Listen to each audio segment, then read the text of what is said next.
দিনাজপুর বড়পুকুরিয়া কয়লা খনি দেশের একমাত্র বৃহৎ কয়লা খনি যেখানে উন্নত মানের বিটুমিনাস কয়লা পাওয়া যায়। আর এই কয়লা দ্বারা তার ঠিক পাশেই তাপবিদ্যুৎ কেন্দ্রে বিদ্যুৎ উৎপন্ন করা হয় এবং এই কয়লা খনির পাশেই ড্রেনের পানিতে একদল নারীর জীবন জীবিকা। বন্ধুরা আমার, আজকের ভিডিওতে আপনাদেরকে দেখাবো বড়পুকুরিয়া কয়লা খনি, সেই সাথে তাপবিদ্যুৎ কেন্দ্র এবং সেই কয়লা খনির ড্রেনে একদল নারীর জীবন জীবিকা। আশা করি পুরো ভিডিওটি দেখবেন এবং সঙ্গে থাকবেন। সুপ্রিয় দর্শক মণ্ডলী, আমি এখন দিনাজপুর বড়পুকুরিয়া কয়লা খনির ঠিক পাশে। এই যে আমার পিছনে দেখতে পাচ্ছেন, এটি হচ্ছে কয়লা খনি। আর কয়লা খনির কয়লা উত্তোলন করে এইভাবে রেখে দেওয়া হয়েছে। এখানে বিটুমিনাস জাতীয় কয়লা উত্তোলন করা হয় খনি থেকে, যা অত্যন্ত উন্নত মানের। এই বিটুমিনাস কয়লা থেকে তাপবিদ্যুৎ কেন্দ্রে বিদ্যুৎ উৎপন্ন করা হয়। আর এই কয়লা খনির ঠিক পাশেই তাপবিদ্যুৎ কেন্দ্র। বন্ধুরা, আপনাদেরকে এই কয়লা খনি এবং তাপবিদ্যুৎ কেন্দ্র ঘুরে ঘুরে দেখাবো। আশা করি পুরো ভিডিওটি দেখবেন। বড়পুকুরিয়া কয়লা খনি বাংলাদেশের একমাত্র বাস্তবায়িত কয়লা খনি।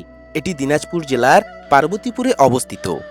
বন্ধুরা আমার, এই কয়লা খনি আবিষ্কৃত হয় 1985 সালে।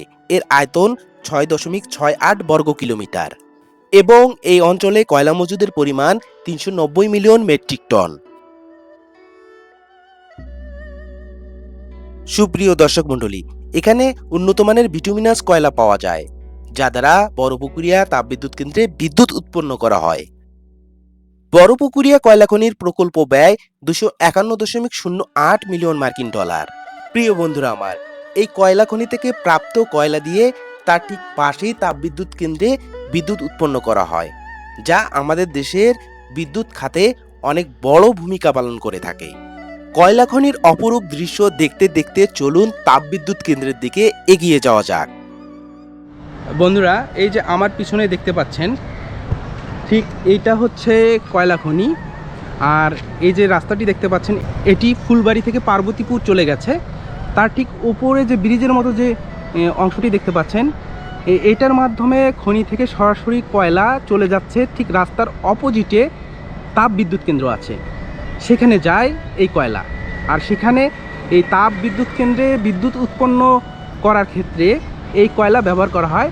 ঠিক এই যে ব্রিজের মতো অংশটি, ওভারব্রিজের মতো, এটা দিয়ে যায়। আর এটা মূলত করা হয়েছে এই রাস্তার কারণে, সম্ভবত যেহেতু কয়লা খনি থেকে বিদ্যুৎ কেন্দ্র একটু দূরে, এই কারণে সম্ভবত এই ব্রিজের মতো, ওভারব্রিজের মতো অংশটি দিয়ে কয়লা সরাসরি চলে যাচ্ছে তাপবিদ্যুৎ কেন্দ্রে। বন্ধুরা, আমরা এখন এই কয়লা খনি দেখার পর পাশেই যে তাপবিদ্যুৎ কেন্দ্রটি আছে সেখানে যাব। আপনাদেরকে ভেতরে না ঢুকলেও বাইরে থেকে দেখানোর চেষ্টা করব। আপনাদের জ্ঞাতার্থে বলছি যে এই কয়লা খনি এবং তাপবিদ্যুৎ কেন্দ্রে প্রবেশের কোনো অনুমতি নেই। আপনাদেরকে বাহির থেকে যতটুকু দেখানো সম্ভব দেখানোর চেষ্টা করছি। সুপ্রিয় দর্শক মণ্ডলী, আমরা এখন ওভারব্রিজের মতো যে অংশটি দেখতে পাচ্ছি, এর মাধ্যমে কয়লা খনি থেকে কয়লা তাপবিদ্যুৎ কেন্দ্রে চলে যায়। যেহেতু কয়লা খনি এবং তাপবিদ্যুৎ কেন্দ্র পাশাপাশি, সেহেতু এই ওভারব্রিজের মাধ্যমে কয়লা চলে যায় তাপবিদ্যুৎ কেন্দ্রে। আর তার ঠিক নিচ দিয়ে চলে গেছে একটি রোড, যেটি পার্বতীপুর চলে গেছে ফুলবাড়ি থেকে।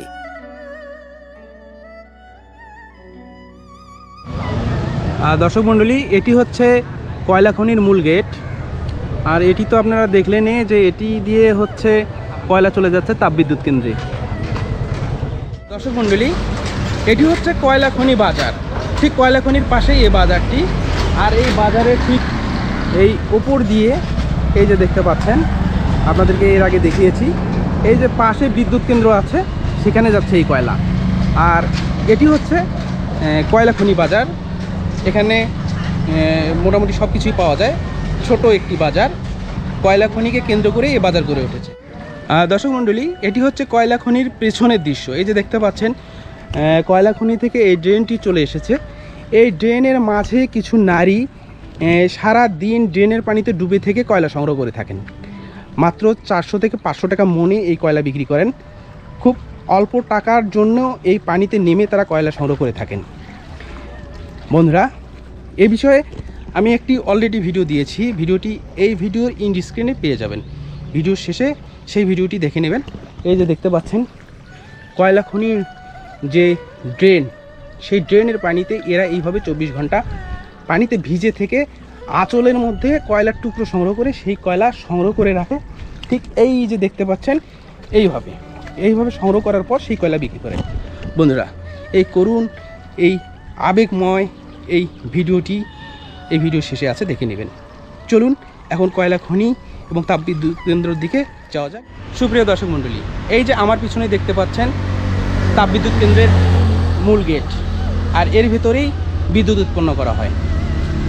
সেই কয়লা খনি থেকে রাস্তা পার হয়ে এখানেই কয়লা আসে, আসার পর এখান থেকে বিদ্যুৎ উৎপন্ন হয়ে সারা বাংলাদেশে সরবরাহ করা হয়। বন্ধুরা, এই যে কয়লা খনি এবং তাপবিদ্যুৎ কেন্দ্র, পুরো এলাকা আপনাদেরকে ঘুরে ঘুরে দেখালাম। ভিডিওটি কেমন লেগেছে অবশ্যই জানাবেন, ভালো লাগলে লাইক কমেন্ট ও শেয়ার করে দিন। আর নতুন হলে চ্যানেলটি সাবস্ক্রাইব করুন, ফেসবুক পেজ থেকে দেখলে পেজটিকে ফলো দিয়ে দিন। দেখা হবে অন্য কোনো ভিডিওতে। ভালো থাকবেন, ধন্যবাদ, আসসালামু আলাইকুম।